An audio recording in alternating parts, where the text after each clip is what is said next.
Bombshell. Tim Walz, former unit commander, goes on CNN, delivers devastating testimony.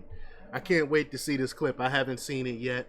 I think it's about a 10-minute clip, so this might be a little bit on the longer side, but we'll play the clip because I have to see this, because the mainstream media, you know, CNN, MSNBC, all been caping for Walz, excusing his lies on valor. I don't understand. They keep hold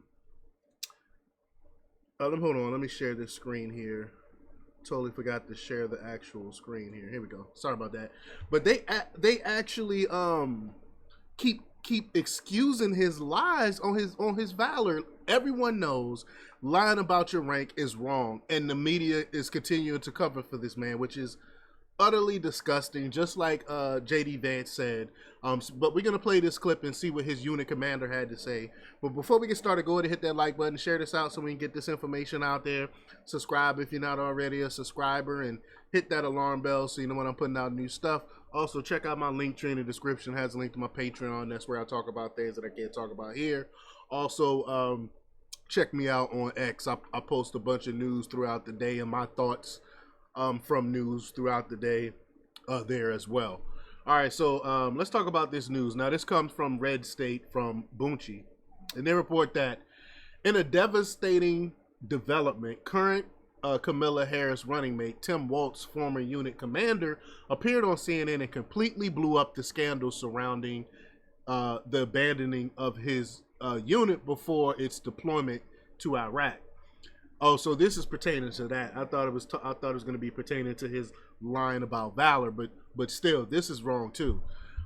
For days, the mainstream press has claimed that Walz did not know about the deployment before deciding to retire early and run for Congress. Command Sergeant Major Doug Julin, who was the now Minnesota governor's direct report when went through the timeline with Laura Coates. Not only did Walz know about the deployment, most of the time when we're about to be deployed like that, we are aware of it, but he had committed to go. So he had already committed to go. So that's a whole different thing, because if you already committed to go, that's different than you saying, hey, you know, we're about to go to war, let me go ahead and retire. So this makes it even worse. He had already committed to go.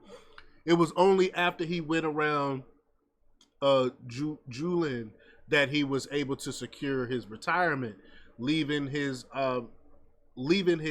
hamstrung just months before they shipped out. I think they meant leaving them hamstrung.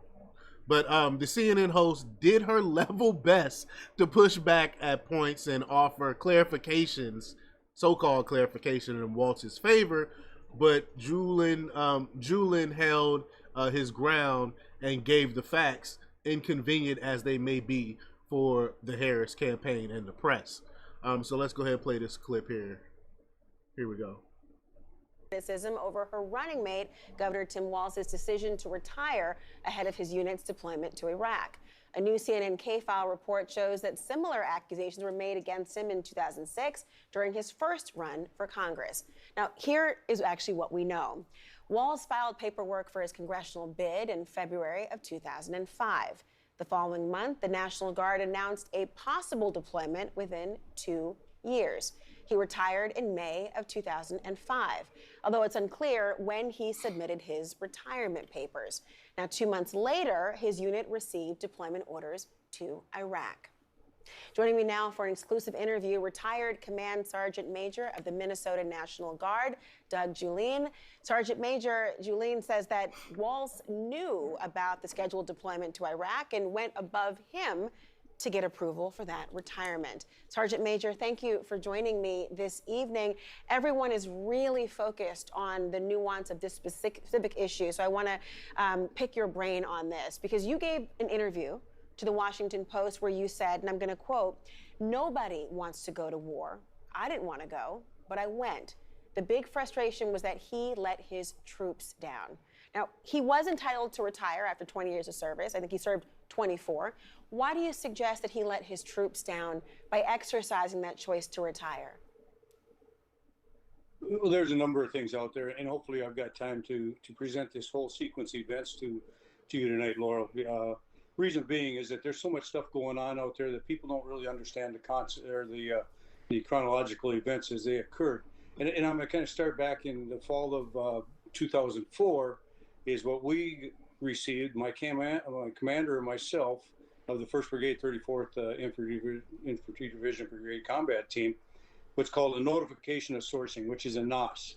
We were informed that we would be alerted to go to Iraq within the next upcoming year or time period out there. Start preparing your team, getting your team together, and let's get the process in play.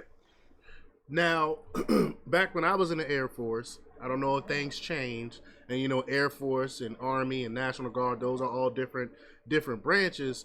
But how we would do is, you know, unless there were certain emergencies or wars that might have popped up, we would have something called the bucket. And you would know during this time frame, your bucket would be up, and it'd be a possibility that you could be going over to the desert. We call it going to the desert, Iraq or Afghanistan. We call it going to the desert. And so when your bucket was up, it was time. When it's time, you would know around that time, and that's when you start preparing. You start training. You have to go. Some people have to go to Japan and do some type of do training, and Okinawa and stuff like that, and do special stuff before you actually head out there. So you know ahead of time, most of the time, for the most part. It's barring emergencies and stuff. You know when it's your time to go to the desert. That's what he's talking about. From that going forward, we met with one of the 125 Field Artillery, introduced ourselves, talked to them, and give them a heads up. This is what's happening. We don't know full particulars, but we will get to it. In approximately February of 2005, my boss, my commander, Colonel, and the command team, we scheduled a meeting at Camp Ripley, Minnesota for getting everybody together so all the battalion sergeant majors, the battalion commanders, and the staff would get to see each other and kind of start the team building event in that concept there. At that meeting was Governor Tim Walz, or Sergeant Major Tim Walz at the time.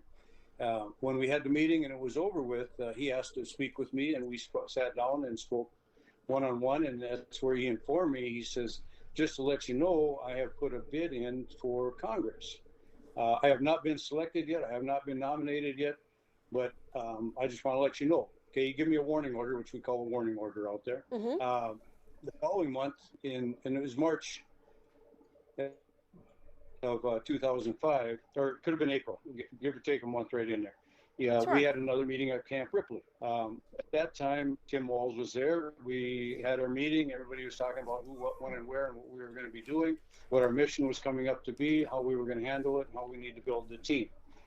Again, this whole time period, we're doing what's called building a team to go forward to Iraq. After the meeting, Tim Walz came in and sat down to me because I had talked to him before and said, I need to know what his answer is at that time. He came in, we sat and talked. He told me, he says, I have not been nominated. I am going forward with the battalion. I said, good, let's go. We got the team built. We're starting to build the team out there. A month lapsed, or a little bit more lapsed, and in June, we went to Camp Ripley for our meeting again, and I walked into the team, the meeting hall, and Tom Behrens was there, and I asked Tom what he was doing there, and that's when he informed me that he had quit. The issue that came out of this was, first of all, how did Tim Walz quit without discussing with me, because I was his next level of leadership. You're using the word quit. I don't want to cut you off, sir, but excuse me, Sergeant Major, I just want to be precise in the language. You're using the word quit. You mean that he had opted to retire still. Is that right? He had not. See how she cut him off? Let him finish his story, lady. Let him finish the story, and then you can critique. My goodness. Man, I can't stand these leftists, man. I cannot stand these leftists. Let him finish his story. Somehow gone AWOL or been dishonestly discharged in some way. He opted to retire. Okay. Yeah, I mean, the terminology that came to me was he quit and went from there. And yeah, Now, yes. yeah, see, he said the terminology that was reported to me was quit. So stop trying to come in and cut people off and clarify his story. Let him tell his story. Golly, man. He opted to I'm gonna back up 2 seconds. He opted to retire, which I found out at a later date in June. Mm-hmm. Is where it went to. When I found this out at that meeting, my focus is build the team. Let's go forward. We've got to do this. The other issue out there is that the individual that approved this was two levels higher than myself in the enlisted corps, and should have had Tim Walz come back to me and talk to me about this and discuss this as to why he was going forward now or not going forward now, after he had already told me he was going forward. I understand, Sergeant Major. Now, thinking about that timeline, I think it's important the way you've laid it out, because it sounds as though, yes, he was entitled to retire. There was a protocol where he was supposed to go to you say, for that approval, but there was somebody he went to instead of you, which has caused some level of consternation. But in the way that he's handled how he decided. It's called chain of command. It's called chain of command. You got to work up the chain of command. Oh, my gosh. This woman, man. To retire.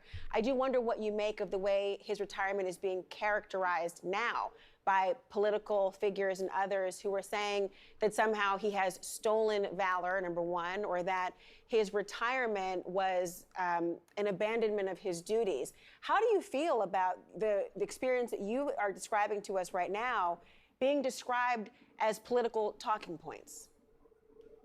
The real thing is at the level that he held at that time, which could have been either a first sergeant, but he was conditionally promoted to command sergeant major. Mm-hmm. He knew the rules or the policies or the procedures and the manner of how to address issues going forward. If this would have been an early entry, low level ranking individual, different story. We would have understood that, okay, he didn't understand the processes and the procedures. Tim Walz knew the processes and the procedures. He went around me and above and beyond me and went to get somebody to back him to get him out of there without, it was just a backdoor process that he handled against me. Which, if you're not you've never been in the military, you don't know, that's a big no-no. Chain of command is something they teach from the very beginning. You work your way up the chain of command. First, you go to your sergeant. If you're a younger soldier, you go to your sergeant. If you can't get what you need from the sergeant, then you go to your technical sergeant. This is Air Force. You can't get from that, then you go to your master sergeant. And then you go to your senior master sergeant, and then you go to the first shirt. You know, it's chain of command. You can't go through the back door to try to get what you want. The military doesn't work like that. So he's willing to do that at his rank in the military. He was willing to do that in the military. What do you think he would do in the White House? What backdoor deals he would do behind the scenes, running our government? What do you think? Or against the thing, the battalion out there. Is your concern that it's, go ahead, but I do want to ask this question quickly, Sergeant Major, and I appreciate your time. But is your concern about the manner in which he did not speak to you? Yeah. Or his decision to retire, which he... It's a character. It's a character thing. It's an instance. We get evidence of his character. It shows us his character by the way he did this. That's what it boils down to. As we've talked about, he would have been entitled to do, which causes the most concern, because that is the focus that so many people are wondering about, whether he has done something wrong in service or done something personally to offend you. He did something wrong in service, as I stated before. He knew the policies and procedures and how we go to leadership and address issues or discuss issues and concerns out there. Again, backing up, he had told me, no, I'm going forward. We're going to go with the battalion and go from there. So I'm under the believing, he told me he was going forward. I'm underneath that believing that he's going forward. He went around me, which he should have addressed it with me so he could help do some things out there. Sergeant Major, this was really... Excuse me, I don't want to cut you off, sir. Finish your point, please, Sergeant Major.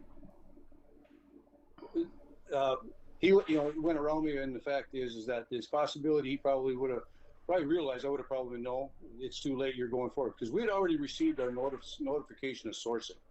And there's one other little point out there that people say, well, he hadn't been notified yet.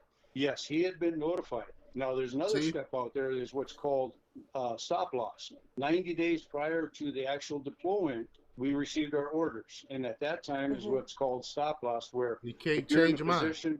You're going forward irregardless, unless there's some really major or process that gets you out from not going on the deployment itself. So there's that window of opportunity, and people say we never knew he was going forward. Yeah, he knew he was going forward. Had he gotten his orders yet? No, at that time he had not. As far as being a command sergeant major, he, as soon as he retired, or I'm going to go with the term retired, which he did, and he was eligible after 20 years to get a full retirement. He was taken out of the academy at that time. Here's another thing about. Well, Sergeant Major, I do want to hear that. I do want to hear what you have to say, Sergeant Major. I know I want to be sensitive of your time, and your audio is beginning to break up just a little bit. But I do want to thank you, because I think you've clarified a lot for people and given more information. The question now is how the voters will evaluate it. Sergeant Major Doug Julian, thank you so much. Wow. What? Yes, thank you. He was about to get to the Valor thing. I wish he would have got to it. She cut him off. I think she knew he was going to the stolen Valor thing, so she cut him off. Lying about your rank is a big no. I mean, I already gave you an example of that before in the previous video. It's like you're going to school to get your master's, and you end up dropping out of school right before graduation, but then you put on your job application that you got your master's. That's just wrong. And this basically what he was doing. He's going around telling people that he had this rank that he didn't really have. And if he lies about something like this, what else would he lie about? Why would you put a man like that in the White House? Why would you have him anywhere near the White House? But y'all let me know what y'all think about this. Leave your comments down below. Like, share, and subscribe. And check out jjthepsychotherapist.com for the latest in news. Until next time, peace.